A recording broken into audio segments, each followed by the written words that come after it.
అత్యాధునిక టెక్నాలజీతో నడుము మరియు వెన్నునొప్పికి treatment Tejas spine care Somajiguda Sainikpuri Gachibowli. Hello yes welcome to our channel. So ఈరోజు మనతో పాటు ఉన్నారు international certified yoga trainer Vinod గారు. సో సార్తో మాట్లాడి ఈరోజు మన నీ పెయిన్స్కి సంబంధించి ఎన్ని ఆసనాలు ఉన్నాయని అడిగి తెలుసుకుందాం. నమస్తే సార్. నమస్తే. సార్, మన ఆరోగ్య ప్రేక్షకుల కోసం ఈరోజు ఆరోగ్యంగా అండ్ అలానే ఒత్తిడి లేకుండా, ఇబ్బంది లేకుండా నీ పెయిన్స్ తగ్గించుకునేటువంటి ఆసనాలు ఏమైనా ఉన్నాయా చెప్పండి. చాలా సూక్ష్మాతి సూక్ష్మమైనటువంటి ఎక్సర్సైజ్లు ఉన్నాయి. తర్వాత కొన్ని అద్భుతమైనటువంటి ఆసనాలు కూడా ఉన్నాయి. ఓకే. సో ఆసనాలు ఎటువంటి వయసు వాళ్ళు, ఇప్పుడు 45 to 65 వాళ్ళు ఏం చేయాలి, 65 to above 60 అంటే above 80 వాళ్ళు ఏ విధంగా చేయాలనేటువంటిది మనం ముందు నేర్చుకోవాలి. అయితే ఈ నీ పెయిన్ రావడానికి గల కారణాలు ఫస్ట్ తెలుసుకోవాలి. సో నీ పెయిన్ రావడానికి గల కారణాలు ఒక సింపుల్ ఒక 3 రకాలు అనుకుందాం. ఫస్ట్ వాటర్, మనం తీసుకున్నటువంటి వాటర్ ద్వారా నీ పెయిన్ వచ్చే అవకాశం ఉంటుంది. ఎలా సార్? ఇప్పుడు ఎలా అంటారు, ఇప్పుడు అంటే మనము మంచి వాటర్ తాగాలి, ప్యూరిటీ వాటర్ తాగాలని ఆ ప్రోడక్ట్స్ ఈ ప్రోడక్ట్స్ ఏవేవో కలిపి ఆ మందులు కలిపి దాన్ని వాటర్ అంటేనే అతి పవిత్రమైనది గంగాజలం. ఆ గంగాజలాన్ని శుద్ధి చేసి అవి చేసి అందులో ఉన్నటువంటి మినరల్స్ అన్నిటిని, న్యాచురల్ మినరల్స్ అన్నిటిని తీసేసి మనం తాగుతున్నాం. తద్వారా మీరు చూస్తే వాటర్ రుచి రావట్లేదు, వాటర్ రుచి రావడం లేదు, వాటర్ యొక్క నాణ్యత కోల్పోతున్నాం. సో ఆ నాణ్యత కోల్పోయినప్పుడు మనం తీసుకున్నప్పుడు వాటర్లో అందులో కెమికల్స్ వేయడం వల్ల ఆ కెమికల్స్ ప్రభావం అంతా నీ పైన కానీ ఆర్థరైటిస్ జాయింట్స్ పైన కానీ పడే అవకాశం ఉంటుంది. అట్లా ఆ యొక్క మధ్య అనేది ఏదైతే ఉందో ఆ మధ్య కరిగిపోతుంది. అట్లా కరిగిపోవడం ద్వారా ఈ నీ ఆర్థరైటిస్ ప్రాబ్లమ్స్ కానీ నీ పెయిన్స్ కానీ వచ్చే అవకాశం ఉంది. తర్వాత రెండవది ఫుడ్. అయితే సింపుల్గా ఫుడ్లో కూడా మ్యాగ్నీషియం కానీ మినరల్స్ కానీ తర్వాత ఐరన్ కానీ కాల్షియం కానీ ఇటువంటి లోపాలు ఉన్నటువంటి వ్యక్తులకు ఈ నీ పెయిన్ వస్తుంది. తర్వాత మూడవది ఏంటంటే వెయిట్ గెయిన్, అంటే ఇంతకుముందు బాగా అధిక బరువు అంటే బెల్లీ ఫ్యాట్ కానీ ఉదర సమస్య కానీ బాగా వెయిట్ ఉన్నప్పుడు ఆ వెయిట్ ఆ మోకాల పైన పడుతుంది, ఆ మోకాల పైన పడడం ద్వారా వస్తుంది. సో ఇదే మన కల్చర్. అయితే ఇండియన్ కల్చర్ అయితే కింద కూర్చొని చక్కగా తినేవాళ్ళం, కానీ ఇప్పుడు ఏంటంటే ఫారెన్ కల్చర్ అలవాటు అయిపోయి టేబుల్ సిస్టమ్ అనేది. సో నిలబడి తినడము, నిలబడి వాటర్ తాగడం వల్ల కూడా ఈ నీ పెయిన్ వచ్చే అవకాశం ఉంటుంది. ఇవి ఇన్ని రకాలు తెలుసుకోవాల్సింది. ఇవి తెలుసుకొని దీని ఓహో ఇవి మనం ఆచరించాలి, తర్వాత మనం యోగా వైపు రావాలి.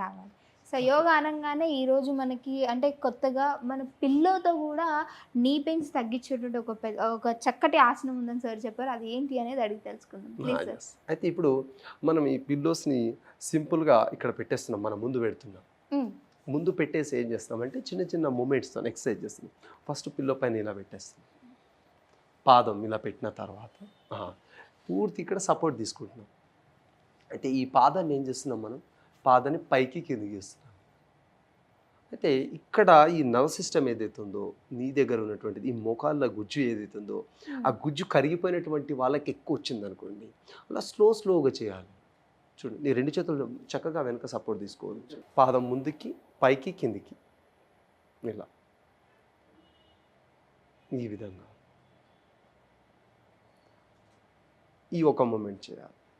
తర్వాత ఏం చేయాలి, కుడివైపు వేయడం, ఫ్రీ చేసుకోవడం, ఈ జాయింట్స్తో పాటు మిగతా ఈ విధంగా చక్కగా సింపుల్గా పిల్లో పెట్టుకొని చేయొచ్చు. లేదు అంటే ఒక టవాల్ తీసుకొని టవాల్ కొంచెం మడత పెట్టి ఇక్కడ కింద పెట్టచ్చు, కింద పెట్టి కూడా చేసుకోవచ్చు. పిల్లో ఇక్కడ సపోర్ట్ ఉంది కాబట్టి పిల్లో అంటున్నారు, లేదు పిల్లో లేనటువంటి వాళ్ళు చక్కగా టవాల్ పట్టి కూడా చేయొచ్చు, బెడ్షీట్ పెట్టి కూడా చేయొచ్చు. ఆ విధంగా తర్వాత ఏం చేస్తున్నాం, ఇగో ఇలా రౌండ్ పూర్తిగా anti clock wise and clock wise అలా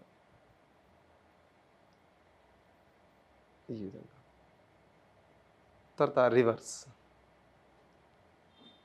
వ్యతిరేక దిశలో పూర్తి స్థాయిలో చేస్తున్నప్పుడు కూడా మనం కాన్సన్ట్రేట్ చేయాల్సింది ఇంటర్నల్గా లోపటి ఏం జరుగుతుంది, నీకు అక్కడ వస్తుందా రావట్లేదా, మనం నీ మూమెంట్ అవుతుందా లేదా కానీ గ్రహించి చేయాలి. తర్వాత పాదం మార్చాలి. ఫస్ట్ మీకు ఏం చెప్పాను, పైకి కింది, పైకి కింది, సేమ్ శ్వాసను తీసుకుంటూ వదులుతూ కూడా చేయొచ్చు. ఇంటర్నల్ నీ లెగ్స్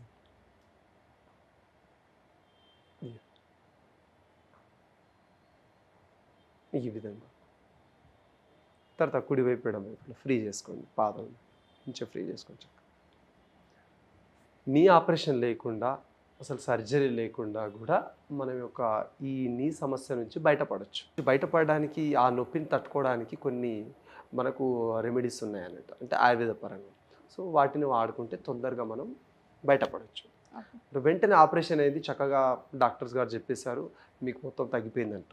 ఒక 5 years తర్వాత మీరు తీసుకునేటువంటి ఆహారము, తర్వాత సేమ్ వాటర్ ప్రాబ్లం, మీరు నిలబడి తినడం వల్ల అలా చేశారనుకుంటే ఇంకా మీకు అదే ప్రాబ్లం వస్తుంది, ఇంకా పెయిన్ వస్తుంది. ఆపరేషన్ చేసుకున్నాక కూడా పెయిన్ వచ్చే ఛాన్స్ ఉంటుంది. ఇప్పుడు లేదు నేను 100% మీకు క్యూర్ చేశాము అని ఏదైనా డాక్టర్స్ అంటే మీరు అక్కడ నమ్మాల్సిన అవసరం లేదు. ఎందుకంటే వాళ్ళకు కూడా తెలుసు 100% మనం క్యూర్ చేయలేము అని. ఎందుకంటే ఇటు వైద్యశాస్త్రము, యోగ శాస్త్రము ఆ రెండు అభ్యాసం చేసినటువంటి వాళ్ళు ఎంతోమంది 18 మంది సిద్ధమా పురుషులు ఉన్నారు మనకు. అంటే ఇప్పుడున్నటువంటి మోడర్న్ టెక్నాలజీ ఏంటంటే ఆపరేషన్ చేస్తే అయిపోతుందేమో, తగ్గిపోతుందేమో, కంప్లీట్గా మొత్తం నయం అయిపోతుందేమో అని మనం ఊహాలో ఉన్నాం. కానీ పూర్తిగా మన యొక్క డైట్ని చక్కగా డైట్ చేసుకొని చక్కగా అభ్యాసం చేసి ఆయుర్వేదంలో కొన్ని మూలికల్ని యాడ్ చేసుకుంటే మనం చక్కగా ఈ ఆర్థరైటిస్ సమస్య నుంచి బయటపడడానికి అవకాశం ఉంటుంది. నీ ప్రాబ్లం సంబంధించినటువంటి సమస్య నుంచి బయటపడవచ్చు. అదే ఇప్పుడు మనం సింపుల్ చేసినటువంటిది. తర్వాత మనం ఏం చేస్తున్నామంటే ఆ 2 పాదాలు ఇస్తాం.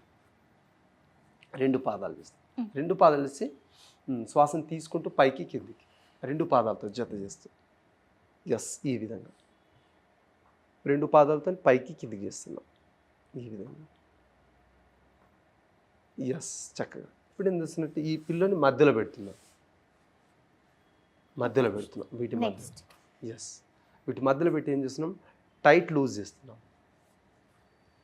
నీకు ఒత్తిడి కలిగిస్తున్నాం. తెలుస్తుంది, ఆటోమేటిక్ తెలుస్తుంది.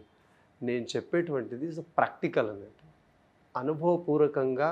ఎంతోమంది ఈ నీ ఆపరేషన్ సంబంధించింది, సార్ మాకు ఇట్లా 1 weekలో నీ ఆపరేషన్ ఉంది సార్, నాకు ఏదైనా సజెషన్ ఇస్తారా సార్, మా డబ్బులు లేదు అనేటువంటి వ్యక్తులకు కూడా మేము ఇలా సింపుల్గా మసాజ్ థెరపీ, ఆయిల్ థెరపిటికల్ కొన్ని మూలికలతో మట్ బాత్ చేపించేసి ఈ నీ ఆపరేషన్ లేకుండా చేయగలిగాం. సో మా అనుభవంలో ఉన్నాయి కాబట్టి ఇలా సింపుల్తోనే తగ్గించాం. సో చూసారు కదా, చాలా చక్కటి ఆసనాలు అనేవి. సో మనం పిల్లలతో కూడా అంటే ఇలా కూడా చేసుకోవచ్చా నీ పెయిన్స్కి అని అందరూ చేసే విధంగా నీ పెయిన్స్ ఎవరైతే ఉన్నాయో చాలా చక్కటి ఆసనాలు చెప్పినందుకు థ్యాంక్ యూ సార్.